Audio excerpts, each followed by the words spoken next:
Hello, and welcome to the Science Fiction and Fantasy Marketing Podcast, the show where we help you establish your author brand, increase the size of your audience, and sell more books. I'm Joe Lallo, and I'm here with Jeffrey Poole and Lindsay Baroker. Today, our guest is Garrett Robinson. Garrett Robinson was born and raised in Los Angeles, the son of an author slash painter father and a violinist slash singer mother. No one was surprised when he grew up to be an artist. After blooding himself in the independent film industry, he self-published his first book in 2012 and swiftly followed it with a stream of others, publishing more than 2 million words by 2014. Within months, he topped numerous bestseller lists. Now he spends his time writing books and directing films. Uh, Welcome to the show. Thank you so much. I got to rewrite that bio to be a little bit more conversational. It sounds so formal. I wrote it a few years ago, and it's so stuffy. Well, we're going to start off our questions with Lindsay, as always. Lindsay, because of poor bandwidth, you'll only be hearing her voice, not seeing her face. I'm sure everybody's terribly disappointed. Hey, Garrett, it's great to talk to you. You too. All right, thanks. Let's just start out with what kind of made you switch from film to writing fantasy, and was self-publishing your first choice? It was, actually. I had been working in the indie film market in Los Angeles for a while, and I was trying to get into directing. And actually, directing is still my long-term goal. It's pretty much what I love to do more than anything in the world. But if you think it's hard to become a writer, it's way hard to get into the film industry at all, much less become a director, because nobody wants you to, direct a movie unless you've already directed lots of movies.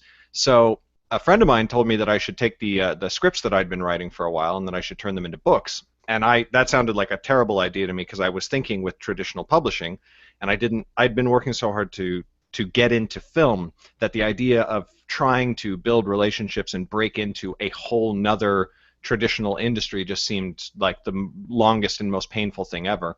And then my friend said, no, that's not what people do anymore. And he told me about self-publishing and got me listening to the self-publishing podcast. And I want to say I was listening for about 2 months before I adapted my first film script into my first novella, and I published it, and then wrote a sequel and a third one, and then published them as a little trilogy. And that's pretty much where it all started 3 years ago now. Awesome. Yeah, I actually remember when those guys kind of started talking about you on the show. Like they Well, were I kind made of myself helping them out. annoying. Yeah. Could you talk about I don't know, kind of how you got in with them, and did it actually help you when you started to self-publish? Yeah. So I first started I started calling in. They used to take voicemails back in the day, and I called in and left voicemails every single week. And I mean voicemails. I would usually leave multiples, forgetting that I had already left one that week. So they had to sort of stagger them out for a while, and they were just always, who the hell is this guy? And so I started writing my books, and I would always send them a copy, an ebook copy, and so on. And they never really read them, but said, well done, congratulations, you've actually published a book. A lot of people never get that far. And I actually started from my very first book. I started doing print, and I, was like, hey, could I send you guys a print book? And they said, well, why the hell would you produce a print book? Because back then that wasn't necessarily a thing that a lot of indies did. And I said, because I like reading print books, and I want your books in print, because I was also reading all their books. And I would finish one of their books, I would go and review it on Amazon, and then I would email them saying, hey, I reviewed your book on Amazon. By the way, I found a bunch of typos, because I was very obsessive about that kind of thing. So I would note all these typos very kindly, but just, I found this and this and this and this, and they would say thank you, and they would fix them in the book and republish and everything. So as things went on, and as I left my job, by which I mean I was let go from my job, I just went to them and said, I want to do freelance work. I don't want to go get another 9 to 5. I want to try writing and do freelance work. So I started doing their print formatting, because that was what they knew that we did together. And then years later, my book started doing well enough that they brought me in as my own new imprint in Sterling and Stone.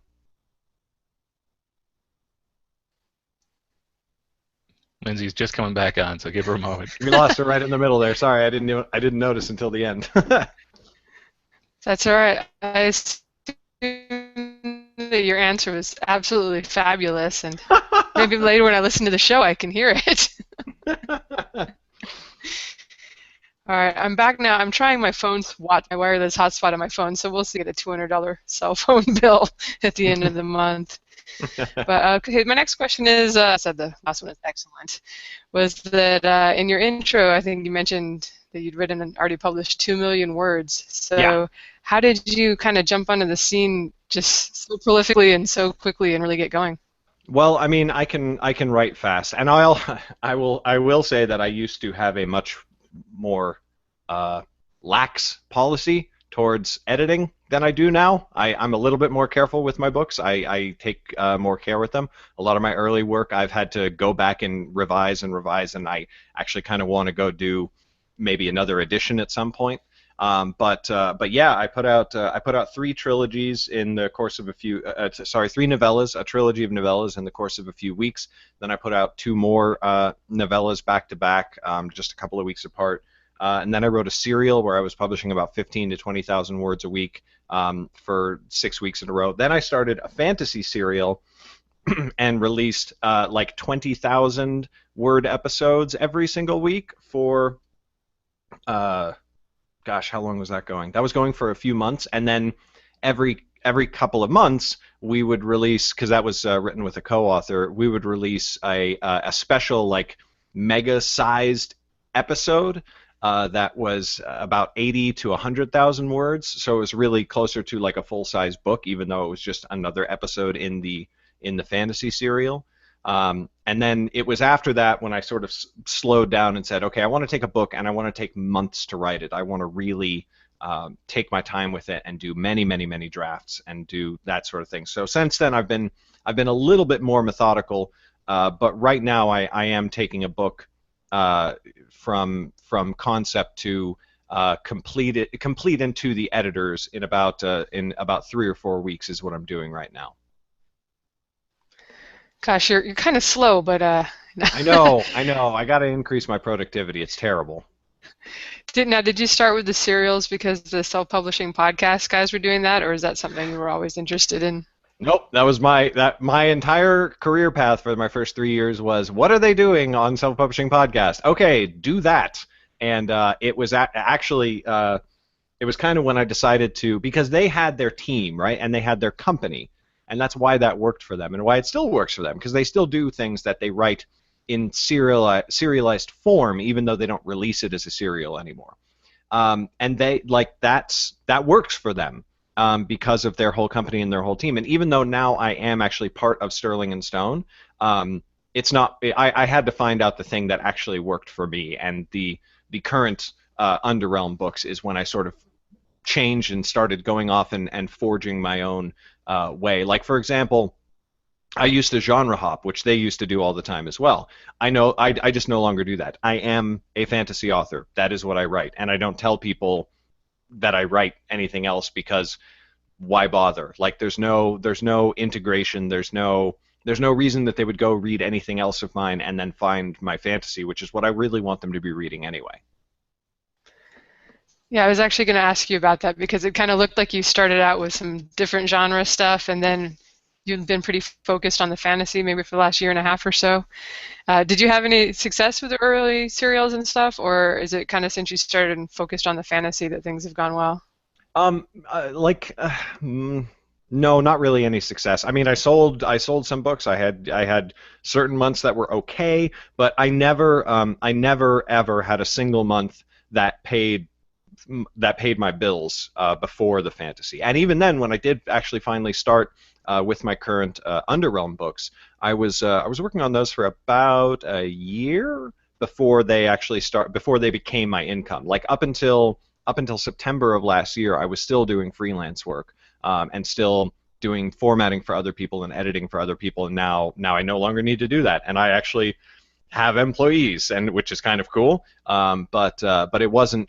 That was never the case. It never would have been the case if I had kept genre hopping, or maybe it would have, but it probably would have taken another 5 to 10 years, and my wife might have strangled me in my sleep, which would not have been conducive to my career at all. Yeah, I hear that makes it hard to, work unless you come back as a undead or vampire or werewolf, something good. Exactly. All right. Well, no, that's really encouraging, though. I think, sometimes we have people on who kind of have success right out of the box, and that's cool to know that it can happen. But I think people are actually more encouraged, especially if they're publishing their first stuff and trying to make it work, to hear that other people also kind of have to find the right path for them before they make it work. Yeah. No offense to past guests, because I'm sure they're wonderful, but screw those people. That's okay. They don't listen to the show. They come on and they flee and they never look back. So. All right, let me pass you to Joe. I'm going to ask you some marketing questions again later, but Joe and Jeff have a few questions too. Sure. Yep. I'm going to start with, we've spoken about sort of your path toward what you're writing now. You've got a couple of different series in your catalog. Do you think you're going to continue to sort of stick with a single series, or if you are going to branch off into multiple series, do you think you would, I want to say, you're going to alternate or focus when it comes to series? Well, this is when I steeple my fingers and put on an evil grin. I'm currently writing multiple series that are all actually kind of the same series. Oh. So what I'm doing right now is I'm writing in a world called Underrealm, and I had this idea for my Game of Thrones or Wheel of Time or Lord of the Rings or whatever, my big epic fantasy series, right? It was going to be my thing, the thing that everybody knew me for and read and all that sort of stuff, and that eventually had its film series or TV series or whatever. And that was the first thing that I ever tried to write way back in the day, back in 2013, and I got 10,000 words in, I just said to myself, this is terrible. This is no good. This is no good at all. And it wasn't even the sort of terrible where I thought that editing could really do. I knew that my voice wasn't ready. Like, I wasn't a good enough writer to do that. So I started with much simpler stories that didn't require so much work to tell, so that I could sort of work on developing my craft. And it wasn't until in October of 2014 that I decided to get back to my big fantasy project that I wanted to do, but I still wasn't ready for the big epic fantasy project. So what I did was I started this series right here, actually, Nightblade, for the YouTube viewers, not for the audio people, but and that is the story of a girl in the world of the big epic fantasy. So if you take the story, let's say, of Game of Thrones, where there's this big, huge conflict raging across Westeros, this would be the story of somebody in King's Landing, maybe, or in one of the northern reaches or something like that, who doesn't have anything to do with the conflict between the Starks and the Lannisters, but everything that's happening in the main conflict affects her. She hears about it. It has to do with, it shapes the world, the world that she finds herself in. But her story is more personal and smaller, and so you can take it in much smaller chunks, and it's just easier to put that story together without needing to put together all of the pieces for the big epic conflict. But at the same time, you're actually putting together all the pieces of the big epic conflict, because you have to be thinking about what's going on in the background. Now, you don't have to work out as much detail as if you were actually writing that story, but you get the idea. So there's 4 books out in that series, and then there is 1 book out in my second series, The Alchemist's Touch, which is this one, just for the record. And that is a different person in the world again. And again, he's not, the main character of that one is named Eben. He's not involved in the main conflict. He's just there. And that book, the first one, that second series, the first book is out. The next one is coming out in just a few weeks, and the third one is coming out at the end of June. And then after that, we will be launching a third series. Now, then, at the end of this year, we're going to be launching a fourth series, which is the big one. But the shape of the big one has kind of changed, because now, as I've been working on this and working on this and working on this, now the main characters of the smaller series, they actually do have roles to play in that story. So what it basically is, you could think of it this way: it's a fantasy world that's sort of like the Marvel Cinematic Universe. You've got. I was just going to evoke that. That's exactly what it is. So the big book that's coming out at the end of the year is going to be your typical 250,000 word, 1,000 page, huge ass novel, but it's going to have these characters in it as not exactly as a team, but they are going to be like in big fantasy novels where you have multiple POVs. They're going to be doing their own things together, and that book is going to tie together how what they're all doing in their own corner of the world it interacts and affects the major conflict that's going on. It's definitely a very effective formula, as evidenced by box office for the past couple of years. Yeah, exactly. And it's also a really interesting method. Like, you can build the scope by keeping small scopes that are part of a larger scope. Right. You can build a very sprawling setting without having to really complicate matters for the reader or for yourself. It becomes modular in a way. Exactly. Yeah. And the other, I mean, this kind of gets into the marketing stuff that I'm sure we'll talk about later, but the potential, I mean, there's a reason that Marvel does this in their comics as well, right? I have characters that appeared in the Nightblade series that then moved into the Academy journals, the second series, where they left the main character from the first series and then they appear in the second one. And when readers have read the earlier books and then they come to this new series and that guy shows up again, they just freak out. They're like, "Oh my God, it's him!" And that's really, really great when you can create that sort of effect on your reader. Yeah, it almost makes your readers feel like they're sort of in, like an inside thing for them, you know? Yes, yes, exactly. And then yeah, there's lots of tangible benefits to doing it that way. All right. Well, one of the questions I was going to ask, which has now been answered, was how much planning you put into a series and how far ahead you think. And the answer is extremely a lot of planning and very far ahead. Yeah, so as it currently stands, right? I have 5 books out, a sixth coming very, very soon. In total, by the time my first Avengers book, quote unquote, by the time that book comes out, there will be 12 books, 12 smaller world building books in the world. And then I plan to do that again, where in between each of the big, fat, epic books, there's going to be another trilogy of the smaller books in the smaller series. So what that means is, and there's going to be 4 of the big books. That I've known that since the beginning. There's always going to be 4.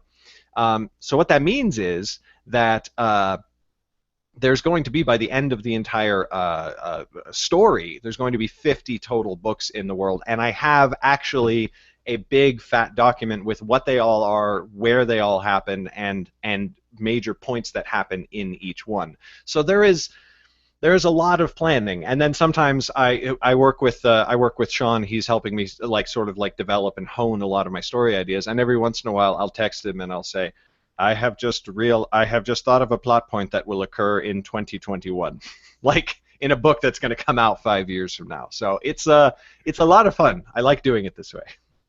Yeah, I guess the only potential downside is it's like at some point you may have the entire thing sculpted and you're like, oh man, the fun part has already happened. Now I'm just working for old me for the next 5 years. That could be. I hope it never gets to that point. My favorite part is not. I actually am not. I'm not over. I do like the creation and I do like the outlining and whatnot. I'm not a huge fan of the actual writing process, which is terrible to say. But what I do love is interacting with readers. I love that. That's why I have a YouTube channel where I actually just talk directly to people. Is because I want to have that interaction and have their comments and be able to talk back with them. So I think that as long as that keeps going, I'm not going to... And I love putting out a new book and having people email me within the next couple of days going, that happened? What? So I think that will be what sustains me after I have everything fully mapped out and blocked and whatnot. Yeah, I've heard it said a lot of authors don't like writing; they like having written. Exactly. That is me. That is totally me. All right. Well, that sort of answers all my questions for this section, so I'm going to hand you off to Jeff now for the next set. Okay. So yeah, my first question, you touched on it somewhat a little bit here, where how do you juggle multiple series at the same time? Sounds like the answer to that would be carefully and with much thought out planning there. My We'll question have was, multiple series that are actually just all one big series. That's my answer. well, I guess the question I have is how have you ever worried about you're letting some fans down by not releasing a book in their favorite series fast enough? I mean, do you actually start on one series, just okay, there's 4 books in this series, I'll get them all done before I go to the next series, or do you write them all like, okay, here's book 1, I'm due for book 3 and series number 2, series number 3 now gets book number 1. I mean, do you have a set order in which everything goes in? Yeah, well, okay, so I have worried about that a lot. Actually, it's a very big concern of mine that I've brought up with Sean a lot, and I'm like, I don't know how we're gonna solve this problem, and he has sort of brought me around to the idea, because what I originally wanted to do was kind of what you just said, where if you've got series A, B, C, and D, it's release book A1, B1, C1, D1, A2, B2, C2, D2, so that you're flipping back and forth between the series. Frankly, from a marketing standpoint, that is a terrible, terrible way to go. And like the second thing that Sean actually brought up to me, which sort of sealed me on it, is if you think about the series more as individual TV series rather than each book as an individual movie. If you release books 1, 2, and 3 1 month, 2 month, 3 month, then that's like a season of a TV show. It's coming out over this concentrated burst of time, and then like Game of Thrones, Game of Thrones is going to play for 10 weeks, and then we're going to wait a year, and we're going to get it for another 10 weeks. So thinking about it that way kind of makes me feel better about it personally, and also justifies it in a business sense, which I'm all about. I'm all about that as well. And it also, as a storyteller, it's way easier to work on 3 books in one series and then cleanse my mind of that and then go to the next series and write the next 3 books. So does this mean your next 20 years are set in stone on what you're going to be writing? No, I plan to do all this in about 5 years. Ah, okay. I write pretty fast, so we'll see how it goes, but I think I can do it. Yeah. Okay. Do you ever plan on adapting one of your actual novels now into your next film project? Yeah, I have actually. Okay, so I live in Los Angeles, where everybody says this all the time, and I know better than anybody that it means nothing. But I have somebody interested in adapting my first book, this one right here, Touch, which is sort of a very low-budget sort of psychological thriller about a girl who can read people's minds when she touches their skin. So it's very. There's no. To produce a fantasy book, you need a massive budget. To produce Touch, you could literally make a feature film from that for, about like 30 grand. So somebody wants to adapt that. And the thing is that on Touch, somebody wants to adapt that, and they have a relatively big name director who might be interested in doing that adaptation. And I'm fine with that. But like I said, I like directing more than I like anything else in the world. So when Nightblade happens, and I always have imagined the fantasy books as Game of Thrones type series rather than films. When Game of Thrones happens, if it happens as a TV show, I need to be in there directing episodes. I don't want to be just the writer or they're based on my books, and I don't even want to be George R.R. Martin. George R.R. Martin writes on Game of Thrones, but he doesn't work on set. He's not on set at all. On set is where I want to be. If it was up to me, I'd be on set every single day for the rest of my life. That's what I want to do. So that is probably, just realistically, that's going to push back adaptation for a while, because I'm going to have to direct, like I said, I'm going to have to direct other stuff before anybody's going to trust me with a TV show that has a budget of, however many dollars it has behind it. They're not just going to put it in the hands of some 30-year-old kid who's never even done a feature before. All right, and in your opinion, what's the best type of fantasy sci-fi books that you think would make the best movies or TV series? The best type or the best series? Well, the best type, like for instance, are you looking for like common themes, common elements, like a strong female character, a strong male character? I mean, is set in an urban setting? We can talk about representation, but I have a tendency to get on my soapbox, so I will just say that I work really, really hard in Underrealm to be extremely representative.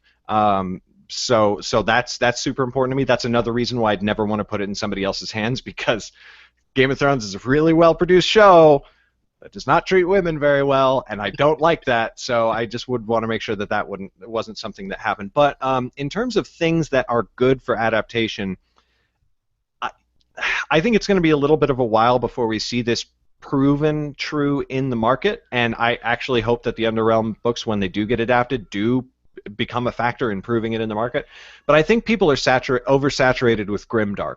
I think that Game of Thrones is great, Breaking Bad was great, Walking Dead is great, but I think people are getting a little bit done with all of the shows and the books about the torture and the killing and the peeling of the skin and the poking out the eyes, and it's just like, oh my God, can I just watch Star Wars The Force Awakens, where people are happy and friends and they're enjoyable and I laugh a lot while I'm watching it. And then, yeah, at the end, it still gets really dark, and spoilers, somebody gets stabbed with a lightsaber, but for that only hit me emotionally because of how fun the rest of the movie was. Now, in Game of Thrones, when spoilers got stabbed at the end of last season, I was just like, of course he did.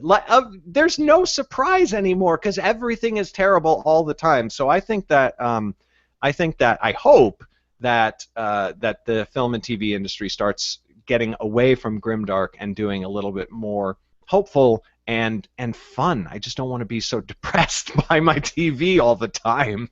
Yeah, I couldn't agree more. I'm a fantasy author as well, and I like writing about lighthearted, fun stuff, sort of thing. You know Right. how hard it is when I had to explain to my first illustrator that I found? I said, I want a picture of a dragon and a dog sniffing noses, and I cannot have an evil-looking dragon. Every Right. darn dragon I see on books anymore, they're like blood and gore dripping from their jaws. I need one that's happy, and I could just picture the illustrator going, sure, why not? We'll give it a but, yeah, Well, I had on my first. Okay, so I have my first book, Nightblade. I'm getting new illustrated covers done because the covers that exist on the Nightblade books right now are Photoshop jobs, and they're really, really good. But I feel like for fantasy, you need illustration. So we're getting new illustrated covers, and I submitted my cover for I submitted my art request for Nightblade, and the artist sent back their initial sketch. And now, in his defense, I didn't tell him that the main character was a 15-year-old girl. I just said she was a girl, but she was very voluptuous and just sort of posed in a certain. I was like, whoa, nope. That's not what we're about. And the thing is people do default to that. They default to dark and grim and this and that and the other and women are presented a certain way and all that sort of thing. And I do like breaking away from those norms. Yeah, perfect. Okay, so I have a question for you. You mentioned that you like talking to the fans, especially on your YouTube channel. If you're talking to, let's say, a person that tells you that they're going to be a brand new author and they'd like to follow in your footsteps, where they try and map out a huge arc with all kinds of storylines and everything, what would you say to them? I mean, I guess it depends on what aspect of their career they're sort of looking for advice on. But I would say that what draws people in isn't necessarily just the scope of your world, because there are lots of big worlds that aren't necessarily that engaging. What's going to draw people in is understanding the elements of story and creating a story that makes people care about what's happening. But also, you have to differentiate yourself. So the way that I differentiate myself is I create fantasy that goes against the tentpole series in the fantasy genre. Now, there's lots of authors who don't do this, but if you asked most people, they'd probably say that the 5 biggest fantasy series of all time are Lord of the Rings, Game of Thrones, Wheel of Time, The Sword of Truth, and maybe the Shannara Chronicles or something like that. I feel like I'm forgetting one. Oh, the Kingkiller Chronicles are really big and more recent and more modern, and they all tend to do the same thing of having protagonists who are an exact type of person, and they are all very samey in the type of story that they tell and the type of people that populate those stories. So I see one thing being the same in all those books, so I'm trying to write something that's different from what I see in all of those books and what I am a little bit tired of. I think other people need to find what they're tired of. Brandon Sanderson, I would say, is trying to write books that are not quite so ancient sounding. And that's one thing that turns me off about him, is he'll have characters in his fantasy novels say the word okay. As soon as I see the word okay, I'm out of the story. It's anachronistic to me, and I just but that's such a personal preference, and nobody can deny that he's a very, very successful author, so it clearly doesn't bug everyone. And I bet there's a lot of people who love reading Brandon Sanderson because it feels like reading a more modern novel, just in terms of his writing style, but it is in a fantasy universe that they like and think is super cool, and of course his magic systems are the best that anybody's ever come up with, and so on and so forth. So that's what I would say is make sure that you're at least trying to add something to the genre, because you have read, if you are an author, you should have read a bunch of work that you love and that you want to be like. But you also have to find out what everybody does the same and what you can do different. Now, maybe somebody has already come up with that idea and you won't discover that until you start publishing, but you have at least got to try to add something new to the genre. Couldn't agree more. Yeah, like I said, my own writing there, I noticed the same thing. Everything was so darn dark. I was like, you know what? I'm more of a happy-go-lucky type of guy. I just should write something that has like a lot of humor in it. You know, something that there actually is a happy ending near the end. So. Yeah, totally. All right, so let me go ahead and hand you back over to Lindsay. She's got some marketing questions for you. Cool. All right, and I have to say okay is one of my cringe-worthy words too. I don't know why, but that one, it does. It takes me out of the kind of, it's a world far, far away. Yeah. Like, okay, bro, dude. No, yeah. I haven't seen dude yet, but it's got to be coming.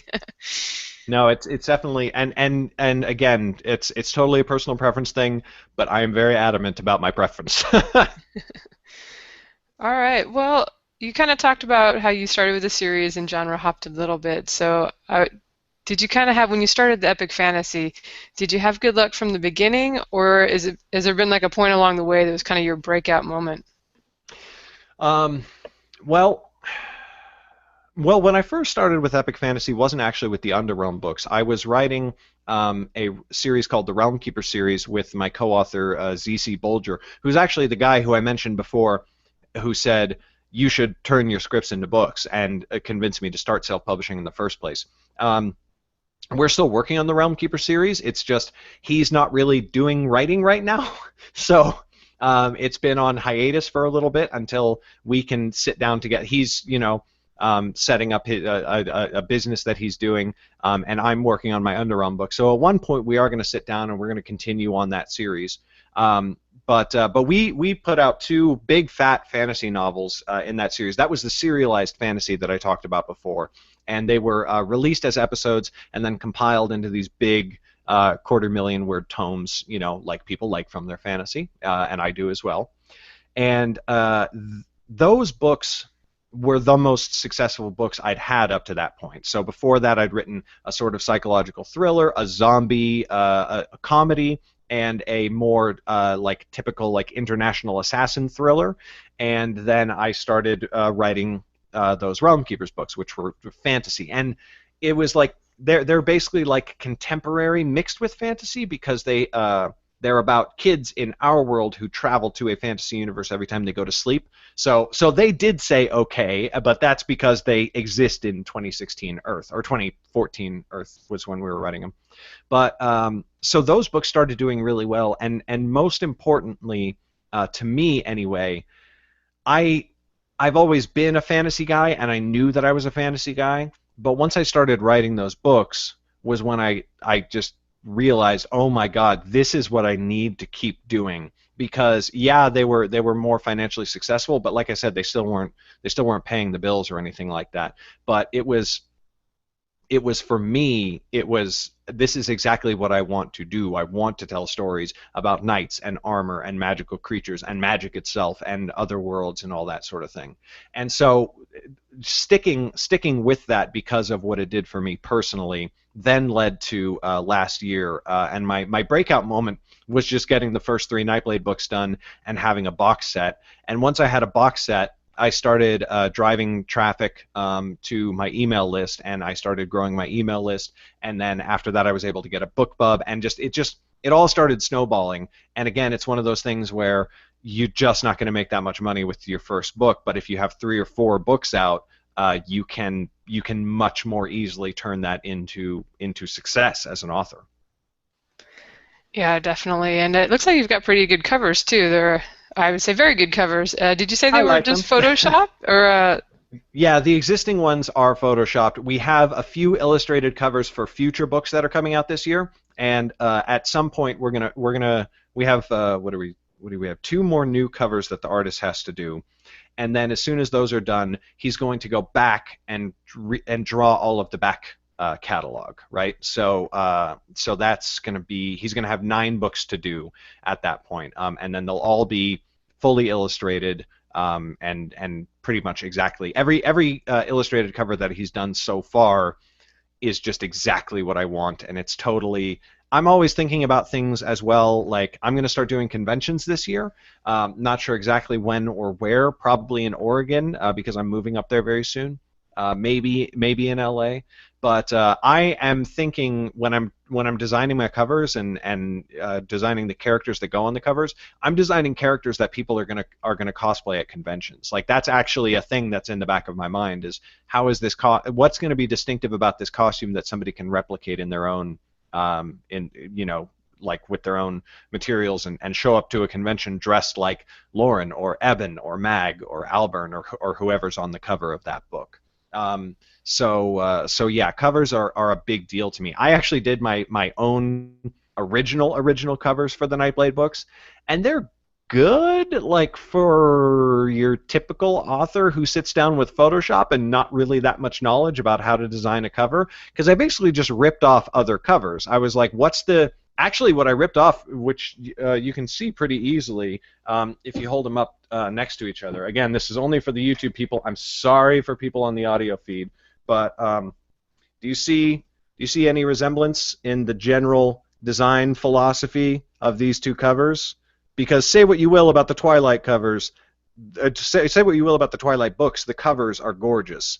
And if you don't see the resemblance now, you might see it now, where I basically just kind of took the back and exactly duplicated it. So they're okay, right? But Twilight is not. The Twilight covers kind of promise what you get in the books, and that's not what's in my books. So Sean, when I started working with Sean, he said, "We got to get you new covers," and I said, "Okay." So he got me new covers, and they are good. They're just not fully illustrated, and that's what I came back to him with. I said, "I need illustrated covers." All right, for the audio listeners who did not get to see, Garrett has a very beloved and dog-eared book of the Twilight books on his shelves with notes and little highlights and hearts and stuff in the margins. Whoa. I have a cover. That's a copy of Twilight. That is true. No, I've read those books a couple of times. I think that they're better than the movies, which is, I know that's not a high bar, but they are better than the movies. All right. That's good information. And I'm kind of curious, when you said that you kind of got the box set together and then got the mailing list going, is that when you were able to start getting signups, or were you doing anything special to get people to sign up at that point? Well, no, that's just basically because I wanted to get people on my mailing list, but it felt a little bit, because I had at that point I had 1, 2, 3 before my box set. Before that I had 7, 9 books out. So, but I had no funnel. I had nothing.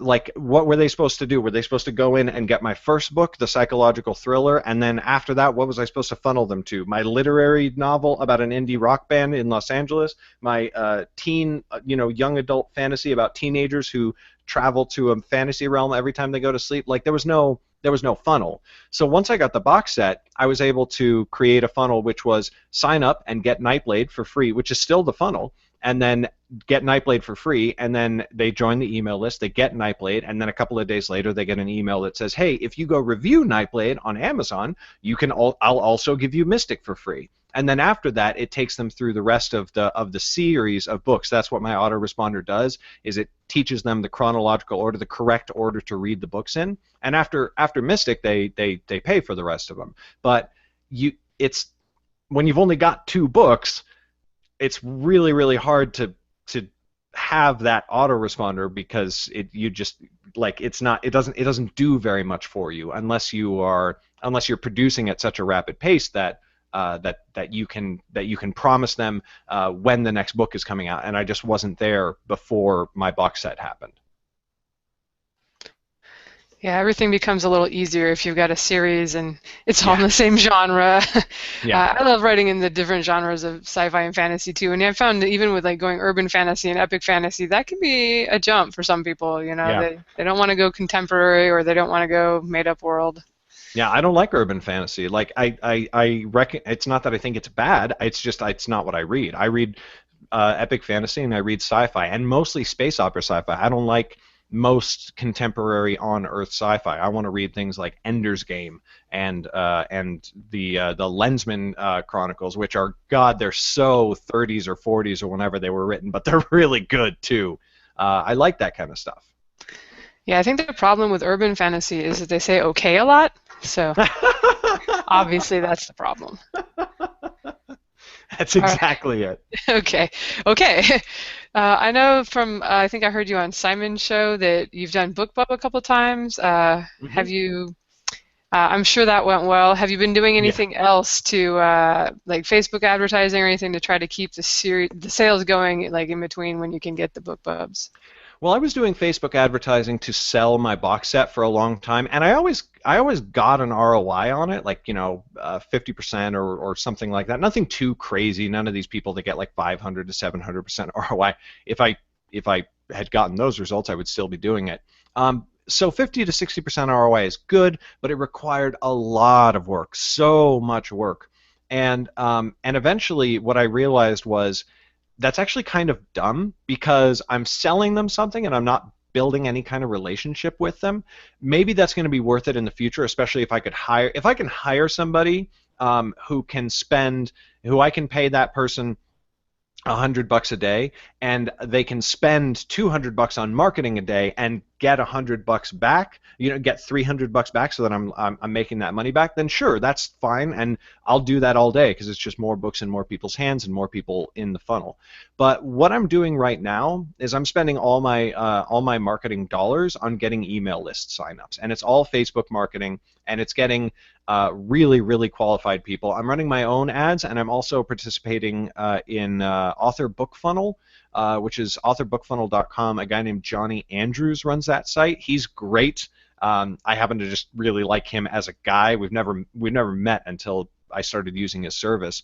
But what he basically does is he does Facebook advertising for you and gets people on your list for you, and you just pay him for that. And I know that a lot of people can be reticent to spend money on marketing at all, and especially on something like that.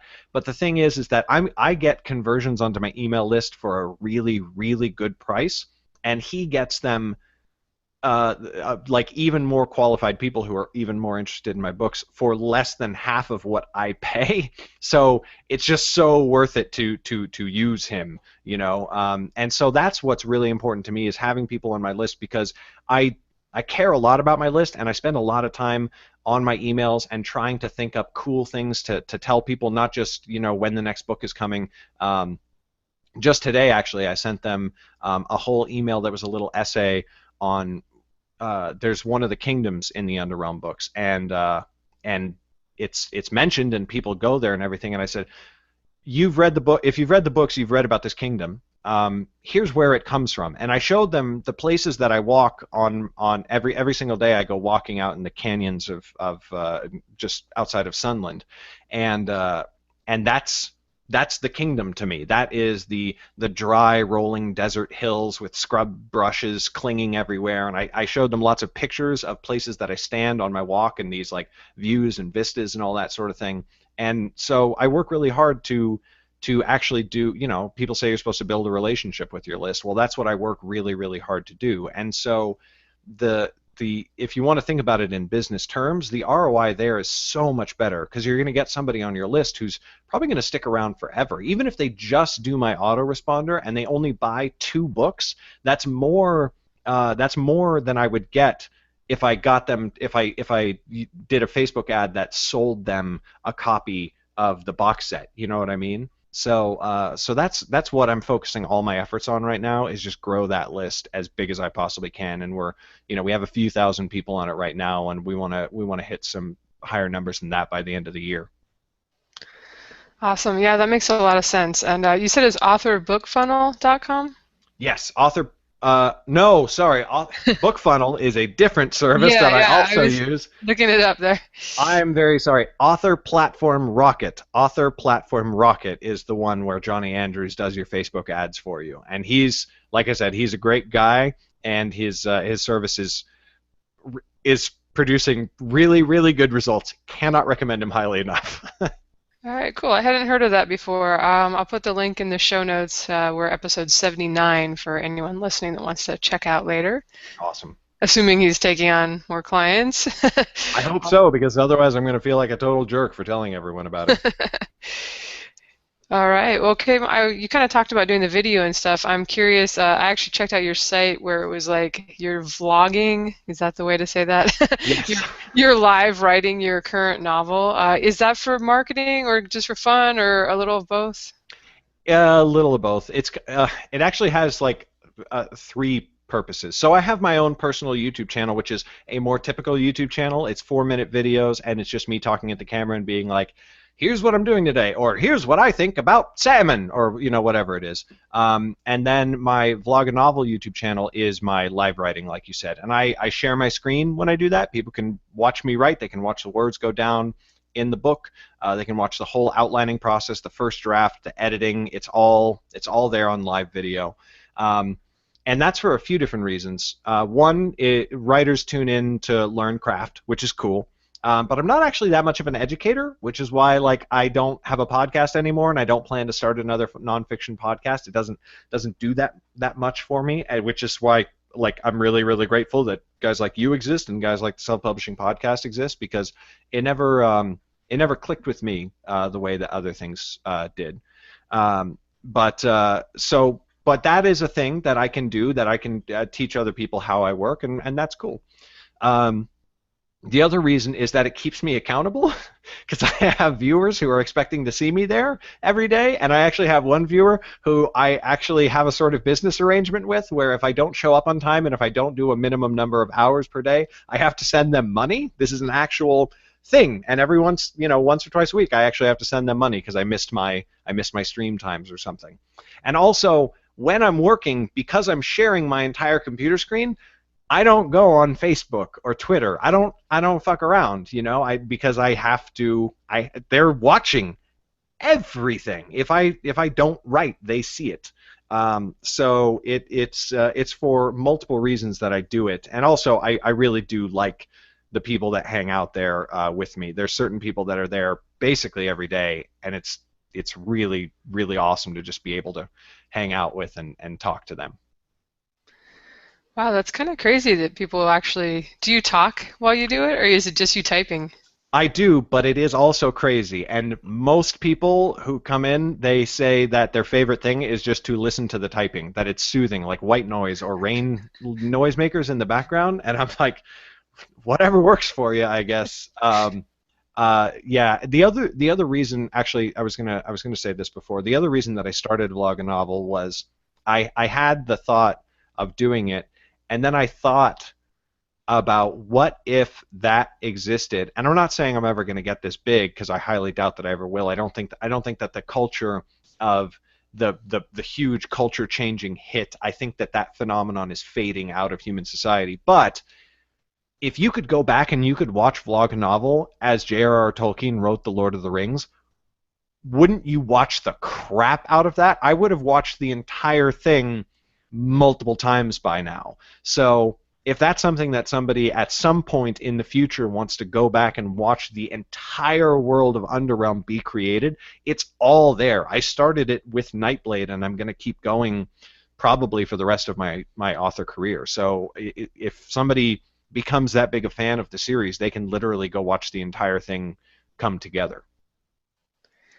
Definitely interesting. I think I could see listening to like the director commentaries on DVDs. That can be interesting. I don't know if Right. I want to listen.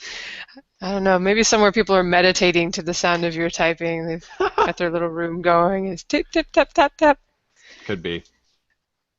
Now, I see you've also got an actual YouTube channel where you kind of talk about random stuff. Is that marketing, or it sounds like you like to share, and you're just maybe not paying attention to whether it actually results in book sales or not. I mean, it's kind of hard to tell with video too.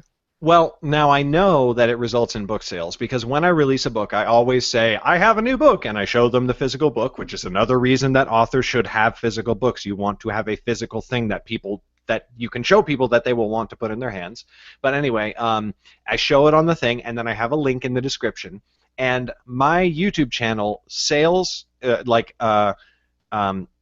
obviously you don't have opens, right? But you do have clicks and you do have sales. And I track my YouTube channel versus my email list. My YouTube channel converts better than my email list. Now, my YouTube channel is smaller than my email list, so that's a thing. But it converts better because my theory, my thought is because the connection is more personal. They can see me get excited about my own book. You have to work really hard to convey that excitement in an email, and it's a very fine line. You can really sound like a total dork who nobody particularly wants to click on your link. But when they're watching me on video, I mean, I don't know if you get it, but I'm a pretty excitable guy, and I tell them why I love this book and why I think that they're going to enjoy it, and they click through and they buy the book. It's harder to grow a YouTube channel than it is to grow your email list unless you're willing to do a bunch of stuff like people are like, okay, you should collaborate with other YouTubers, and I say, no, but that's not what I want to do. I don't create video content. I'm not trying to do all kinds of weird, different, cool, crazy, creative content. It's my talk show. It's my voice. It's just where I sit and I talk at people, and then I talk to them afterwards in the comments. I follow lots of other YouTubers, and I love lots of other YouTubers, but I mostly love big YouTubers who, one, would probably never want to collaborate with me, and two, I don't even know what that collaboration would be like. What would we do? Would they sit there going, "Hi, Garrett's audience," and I would just sit there going, "Hi, I love you so much." There's no value in that collaboration for me or for them. So I love my YouTube channel, and it does convert better when I do sell books. But for the most part, it's just a way for me to talk to people. I have talked a lot because of the stuff that I try to do in my books. I've talked a lot about feminism, representation, civil rights, all that sort of stuff on my channel, and sometimes I just go there to go, listen, guys, I'm trying to work out a concept, and I talk about it for about 4 or 5 minutes, and then they respond in the comments, and they're like, well, here's what you're missing, or here's another way to think about that, or da-da-da-da-da, and so I think it's made me better as a person, and it's definitely allowed me to achieve what I want to do in my books much better. All right, cool. Well, last question for me, because I know people, like myself included, have been thinking about YouTube as a way to possibly, reach more people.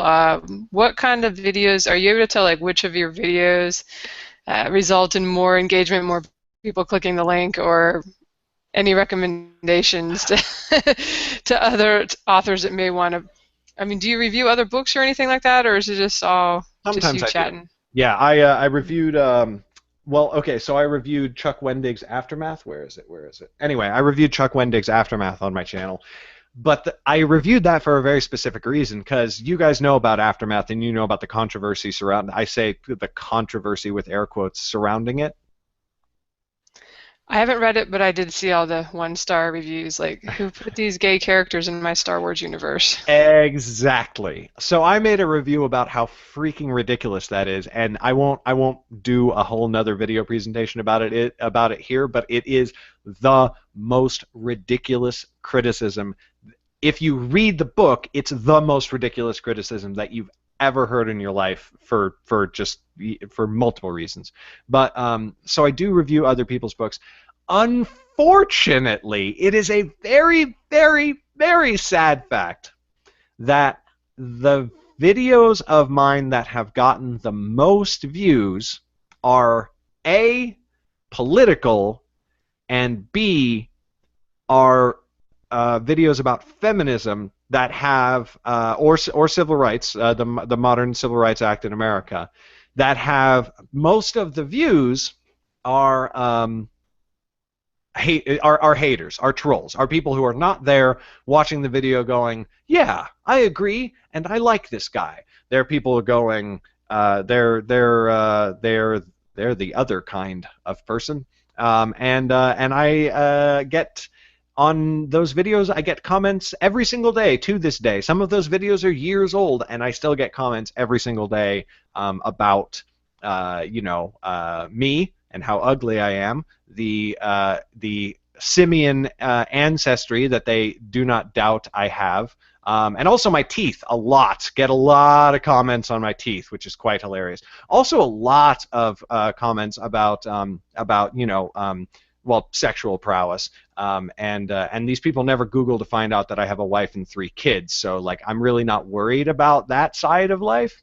But anyway. So unfortunately, those videos get a lot of views, and the videos that I really like and that the audience that I want, the videos that they actually like, is not, they're not controversial enough to get a whole lot of attention. All right, but the people that are bagging on your teeth, they at least buy the book afterwards, right? They do not. Oh, that's disappointing. All right, I've been hogging the airtime here. Let me pass to Joe for some more questions. All right. I gotta say first, while the conversation was going on, I went and checked if I used the word "okay" in my fantasy stuff. It turns out I use it as an indicator of youth or stupidity. It's used only twice in the trilogy, both in the mouth of the stupidest character, and then in a later sequence in the stuff where everyone has gotten stupider, it is a more common word. So well, then you get a pass. Most of the questions I have here were sort of covered in earlier conversation, but I've got 2 quick ones before we move on. First, it looks like most of your books, if not all of your books, are in Kindle Unlimited. Is that like a key part of your marketing stratagem? Kind of, yeah. I mean, I'm always of the mind, like, I definitely agree with lots of people who say that it's better to go wide philosophically, but I also am just an author who sells books, and oh man, Kindle is making it really, really what's the word? Tempting to be exclusive right now. And I know that if I pulled out of Kindle KDP Select just tomorrow, the financial hit would be incredible. It would be, and I'm sure I could build it up on the other platforms, but I'm making money on Kindle Unlimited because there are readers who only read on Kindle Unlimited. They don't just read on Kindle, they only read on Kindle Unlimited. Now, I could go to Apple or Kobo, but all I would be doing is switching out readers who only read on Kindle Unlimited for readers who only read on Apple. And there's nothing else to attract me to Apple. Apple doesn't have any benefit to their platform. Kobo does, which is their freaking awesome customer service and their slightly better royalty rates. Unfortunately, that's just not quite enough, and especially when you talk about pleasing your readers. I don't know if you guys actually do KDP Select or not, or if you have experienced this if you are in KDP Select. BookBub, when you're KDP Select, is crazy amazing. It's the most amazing thing ever. You get not just a huge sales spike for one day, but 2 or 3 days after your BookBub happens, your page reads skyrocket into the stratosphere, and they stay there forever. They just stay there for like a month and a half, and they just keep going and going. And the more books you have in the series, the longer they just keep going and going, because people just read the next book, read the next book, read the next book, read the next book. So now, I'm thinking by the end of the year, I've got 13 books that are all sequential in a series. I get a BookBub on the first one, and I mean, it's just stupid. So it's just very hard to justify from a business standpoint not being in KDP Select right now. And I'm sure that will change. These things always change. I'm not on KDP Select because I think that Amazon is the only platform that wants to attract readers or that wants to help authors sell their books. They're not. But right now they're just doing really, really great for me. So as a business person, I'm like, yeah, I'm totally going to do that. Yeah, the only experience I have with KDP Select, interestingly, is the German translation of one of my novels. And it's like I finally got my sales thing because it's traditionally traditionally released, so it's a little bit of a lag between when I get the sales and when I get to see them. I'm like, oh wow, that's more than half of my income is page reads. Right. I can see why people do this. Yeah, it's crazy. Yeah, it's crazy. It's also the data's a lot more granular. Like, so if you're selling a book and you're selling like 10 copies a day, and then the next day it's 13, and the next it's 16, that doesn't actually necessarily mean anything because the numbers are so granular. But if you're getting on average 25,000 page reads a day on one title, and then it dips down to 20,000 or 17,000, and then back up to 30,000, the graph looks about the same, but you can trust the data more because there's more data points. So as my good friend Brian Meeks would say, from a data analyst's perspective, it's just absolutely the best. Yeah, for now, Yeah. That's not evergreen advice. Yeah. Everything wears out eventually. Yeah. The only other thing I have, and this is not really a question, this is sort of a thing I wanted to point out. Somewhere in your catalog, you've got a book that has 2 expletives in the title, rather the same expletive twice. Yes. And I was that was my one attempt at writing nonfiction. It seems like an interesting way to catch people's attention with your book. I think you call that the appeal to audacity. Yes, exactly. So I just wanted to point that out. With that, I hand you to Jeff. Awesome. Definitely going to have to look that up now because now I'm intrigued. Okay. You touched on it a little bit, but social networking, are you pro or con?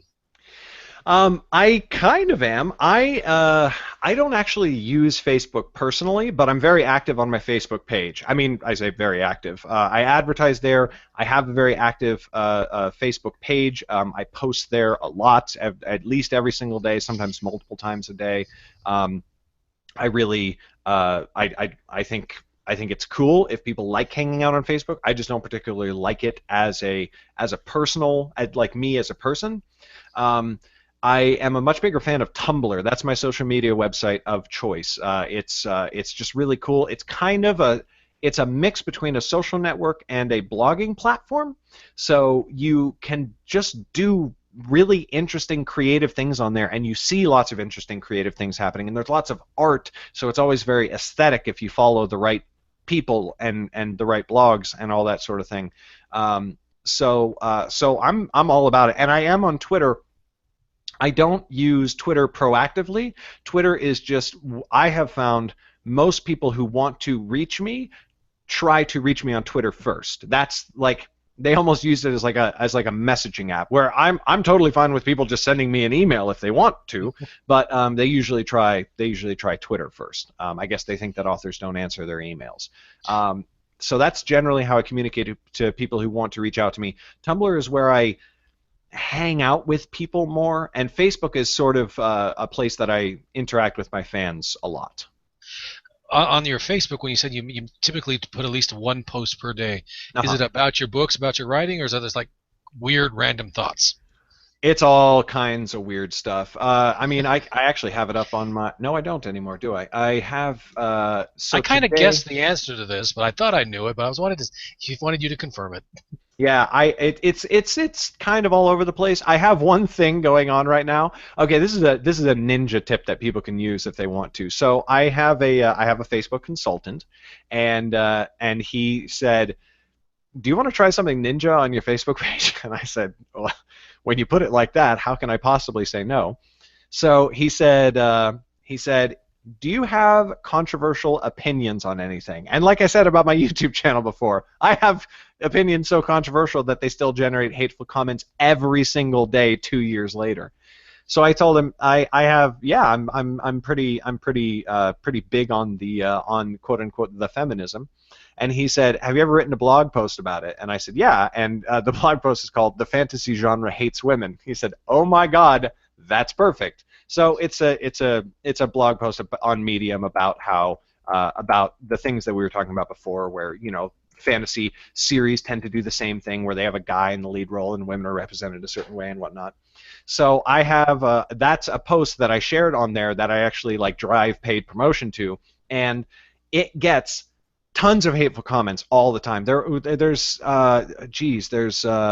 200 more than 200 comments on there by now. It's been going for a couple of weeks or whatever. But for every hateful comment that we get, there are 5 to 10 women between the ages of 18 and 30 who like the page. They don't get in the comments. They don't argue with the trolls. They know what happens when you engage with these guys, and they don't want any part of it. But they go, I like these. I like this books page. I like these books. This sounds cool. So that's like a little ninja thing that you can do if you have your own Facebook page for your books. Write a controversial post that's going to sharply divide the people that you don't want from the people that you do. And the people that you don't want are going to be leaving all these hateful comments. And you have to accept the fact you're never going to hear from the people who you do want. They're just going to silently like your page because of all of the attention, because your thing is being put in front of them, because you're tickling Facebook's algorithm. So they don't want to be targeted by all the haters. Exactly. But other than that, my posts are. Today's post was about this interview. Yesterday, or I guess the day before yesterday, I guess I missed yesterday. I'm reading The Shadow of Mordor, which is a Tolkien related book. It's a book about the writing of the Lord of the Rings, and there's a page in there of his actual handwriting, and I looked at it, and Tolkien's handwriting is beautiful. So I took a picture with my phone and I said, "Look at his handwriting; it's so beautiful! Oh my gosh!" So that's a post in Legendary Books, and then there's a couple of text posts, and then I shared a photo of a new poster that I got in based on my book cover art. So a lot of it's about my books. A lot of it's just about fantasy and stuff in general. So it's kind of all over the place, but it's all on brand. It's all on message. Alrighty, good to know.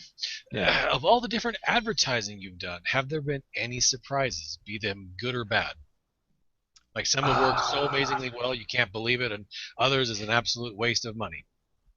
Facebook has been kind of all over the place, but what surprised me about I've only done 2 types of advertising: Facebook and Amazon. Amazon advertising is really good or really bad, and it's not the way that it is structured and organized. You can't really control how much you spend there. So when it's really good, yay, let it go forever. And when it's really bad, you all of a sudden just blow $150 in a day. That gets you almost nothing for it. And they're always changing the algorithm and stuff. So I'm always telling people, if you want to try Amazon ads, you go for it. But they haven't figured that crap out yet. So I'm staying out of it until they do, and until somebody releases, a course teaching you how to actually get good results from it. Facebook ads. When I started on my Facebook ads, I was very timid. You might think that these books are cool if you like these books, and if you're not, I'm sorry that this ended up on your Facebook feed. Not that bad, but I was just very, very timid about it. And then I realized that marketing firms act the way they do for a reason.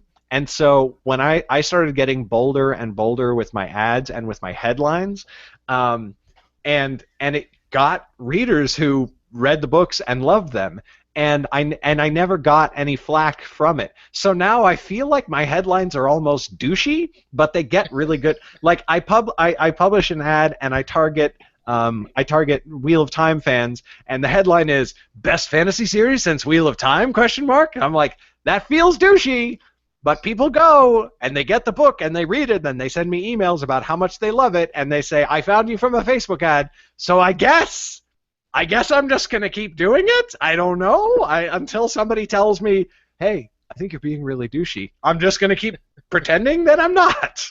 So that's my big surprise, is you have to when you're working on your own advertising, your own marketing, pretend that you are a marketing firm marketing somebody else. Pretend that you're an advertiser who's been hired to market yourself, rather than talking. You're not talking to a friend at a party and sort of trying to humble brag. Well, yes, I publish books and I've published a few now and they're doing okay. You're going, I am literally the best thing to happen to publishing in the last 50 years. Buy my book. Like that's kind of the attitude you need to take, and realize that when people see your Facebook ads, they don't know you put it up there. They think that an advertising firm did it for you. So just act like they're right. So now that you've announced to everybody that you're responsible for all those ads, what sort of message is that going to be sending? If somebody writes me and says, "Hey, you're a douche," I guess I have to take down my Facebook ads. So how long ago did you start your first Facebook ad? In June of last year. So June of last year to this right now, this is how the degree of the change. It went from, oh, I hope you like it. If not, I'm sorry. To, dude, this is the best stuff. So where's it going to be a year and a half from now? My question. Bow, mortal, and worship me. That's a year from now, from Legendary Books. Okay. My last question for you: if you had a chance to start your writing career over, would there be anything you'd do different this time? Yeah, I wouldn't. I would never genre hop again. I would never, ever, ever, ever do that. And the other stuff, I wish I could. I would like to say, oh, I definitely start out with a professional editor, and I definitely start out with a professional cover designer. But honestly, those just aren't what hindered me, because Nightblade. When Nightblade first blew up and started paying my monthly bills, it had my original covers, and nobody else had ever edited it except for me. Edited it. I hate those words together. But entirely self-edited, and I did my own covers. So, and I know that it would have blown up even bigger with professional editing and a professional cover, but that's not what held it back. What held it back was not staying focused and staying on point. And I know that there is the fear, and it's what it's the reason the self-publishing guys continue to genre hop, is they're like, I don't want to be pigeonholed. Well, I'm not gonna be pigeonholed. I just will realize that if I ever do want to start another genre, I have to start from the beginning again. But I like starting from the beginning. If next week okay, so I'm going to do space opera someday, and I want to tell space opera, and I want to have space opera that's just as big as my fantasy is. But I know that my fantasy audience isn't going to follow me into space opera. Some of them will, for sure, because some of them are like me and they like those two genres, but a lot of people like epic fantasy and don't like space opera. So I'm going to have to start again from scratch. But at that point, I'm going to be doing really, really well off of the fantasy. So if I have to take another 2 or 3 years to build up, that's fine. I'm just going to stay focused on that one thing at a time. And there's tons of people who will do it, who have done it already, and who will continue to do it in the future. So pick one thing that you can dedicate yourself to for the next 5 years, and just dedicate yourself to that. Become successful in that space, and then diversify. It's really easy to say, well, diversify, so that all your eggs aren't in one basket. But like, succeed first, then diversify, so that you're not struggling and just worried about rent every single month. That would be my advice. Perfect. Makes perfect sense to me. I started writing fantasy probably 5-6 years ago, and I'm just now trying my hand at mystery. So nice. Good. Yeah, awesome. So. Alrighty, that's about it for my questions. Let me pass you back over to Joe. We will wrap this thing up. Cool. Okay.